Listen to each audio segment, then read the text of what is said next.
लोग देखने वाले हैं क्लास 10th के लिए हिस्ट्री के क्वेश्चन आंसर। और इन सारे नोट्स को आप लोग फटाफट कॉपी में भी कंप्लीट करते जाइएगा ताकि आप लोग दोबारा इसका रिवीजन कर सकें। ठीक है, यहाँ पे पहला ही क्वेश्चन है चैप्टर 1 का, राष्ट्रवाद क्या है। तो राष्ट्रवाद क्या है, इसको लिखने के लिए हम अपने तरीके से लिखेंगे कि सामान्य अर्थों में राष्ट्रवाद का अर्थ अपने राष्ट्र के प्रति सोच और लगाव की भावना का विकास करना है। दूसरे अर्थों में राष्ट्रवाद एक ऐसी भावना है जो किसी विशेष भौगोलिक, सांस्कृतिक या सामाजिक परिवेश में रहने वाले लोगों में एकता की वाहक बनती है। राष्ट्रवाद जो हम अपने देश के प्रति प्रेम और भावना दिखाते हैं वही राष्ट्रवाद कहलाता है। अलग अलग तरीक़ों से इसका आंसर दे सकते हैं। उसी को सीबीएसई वालों के लिए पूछेगा व्हाट इज़ नेशनलिज्म। फिर से वही बात लिखेंगे, nationalism in general sense means to develop the feeling of thinking and attachment towards one's nation। वही सेम चीज़ नेशनलिज्म जनरल सेंस में अगर कहें तो वो चीज़ डेवलप करना होता है जिसे हम लोग फीलिंग कहते हैं, थिंकिंग कहते हैं और अटैचमेंट कहते हैं, लगाव, टुवर्ड्स वंस नेशन, किसी भी राष्ट्र के प्रति, चाहे वो जिस राष्ट्र से हो। In other sense nationalism is a feeling that because the carrier of unity among the people living in a particular geographical, cultural और सोशल environment।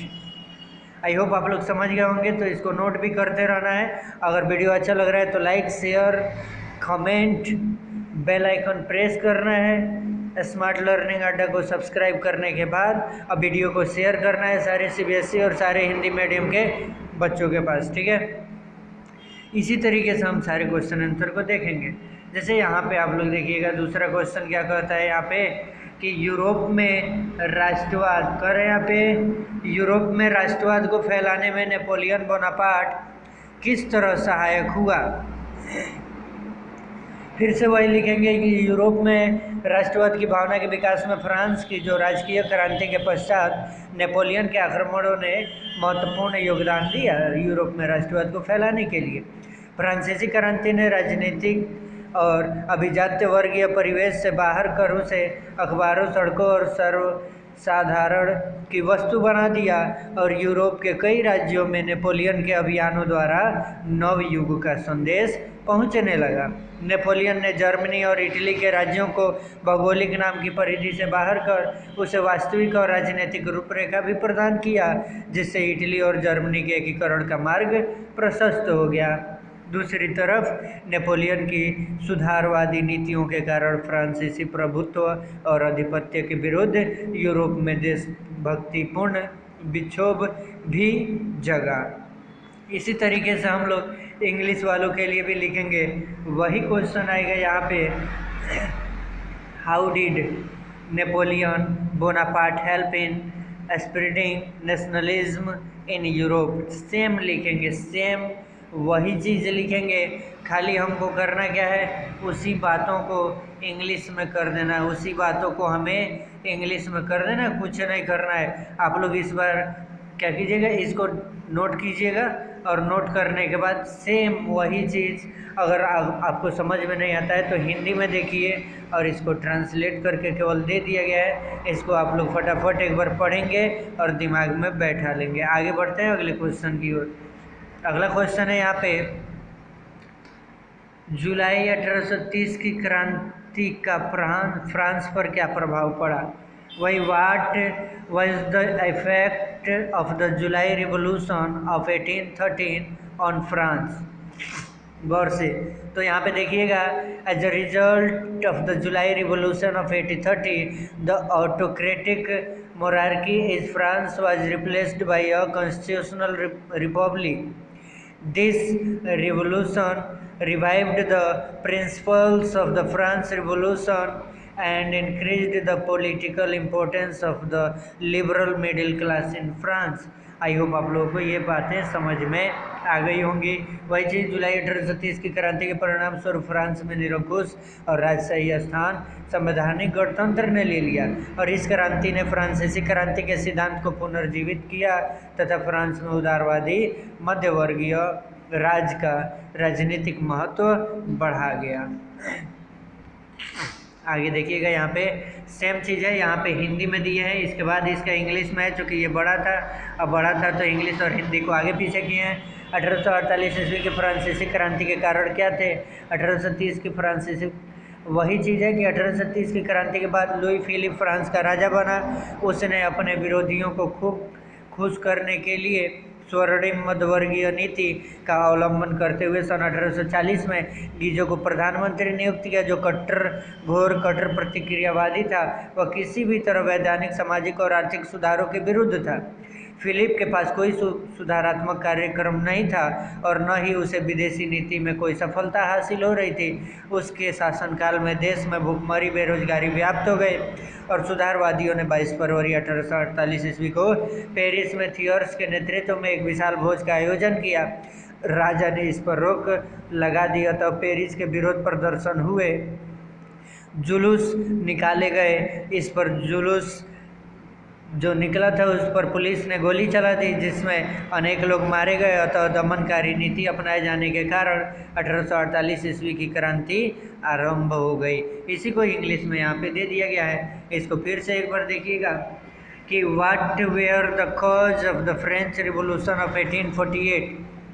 वही 1848 में जो फ्रेंच रिवॉल्यूशन हो गया था या हुआ था, उसका कारण क्या था? तो Louis Philippe became the king of France after the revolution of 1830। He appointed Guizot as a prime minister in 1840, following a golden middle class policy to please his opponents, who was a staunch reactionary. He was against and kind of legal, social and economic reforms, मतलब इस सारे चीज़ों के वो खिलाफ था, against था। Philip did not have any reform programme and nor was he getting any success in foreign policy. उसको कहीं से भी सफलता नहीं मिला। और during his reign there was hunger and unemployment in the country. The reformists organized a huge banquet under the leadership of there in Paris on February 20, 1848. The king stopped this. King जो था वहाँ का वो रोका। So there was protests and processions in Paris. इसके बाद और protest किया गया। On this the people open fire, और अब यहाँ पे पुलिस ने फायर ओपन किया, in which many people were killed, और बहुत सारे लोग मारे गए।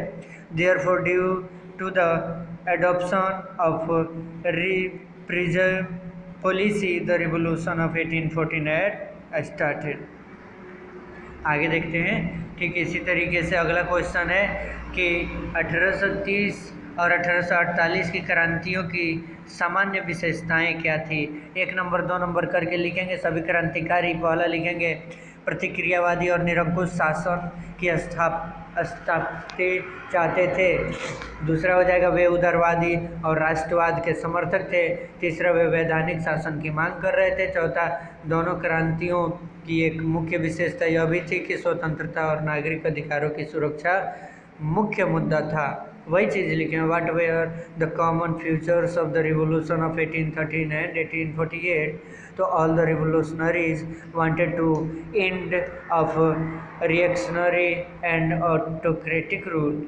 और उसके बाद कहता है दूसरा कि they were demanding legal rule. और तीसरा हो जाएगा one of the main features of the both the revolution was that the protection of liberty and civil rights and the main issues.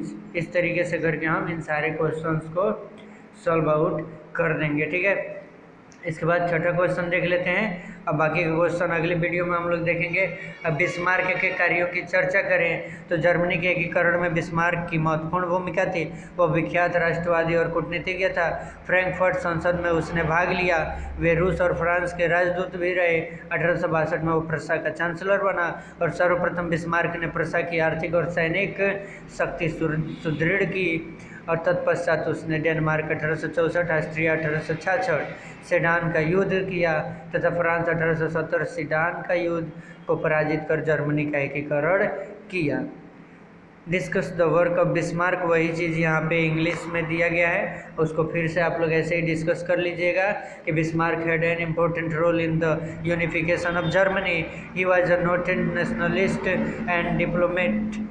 He participated in Frankfurt Parliament. He was also ambassador to Russia and France. In 1862, he became the Chancellor of Prussia. First of all, Bismarck strengthened the economic and military power of Prussia.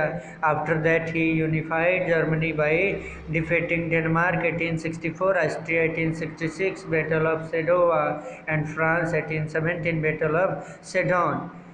I hope आप लोगों को पसंद आया होगा। अगर video पसंद आए तो वीडियो को लाइक कीजिए, चैनल को सब्सक्राइब कीजिए, बेल आइकन प्रेस कीजिए। हम मिलेंगे अगले वीडियो में अगले क्वेश्चन के साथ, यानी 7 नंबर, 8 नंबर, 9 नंबर जो भी क्वेश्चन है। बाकी ऑब्जेक्टिव क्वेश्चन के लिए वीडियो जल्दी से अपलोड करेंगे। अगर वीडियो पसंद आया तो कमेंट बॉक्स में ज़रूर बताएं कि वीडियो आप लोगों को कैसा लगा। वीडियो को शेयर करना ना भूलें। मिलते हैं अगले वीडियो में, तब तक के लिए धन्यवाद। जय हिंद, जय भारत।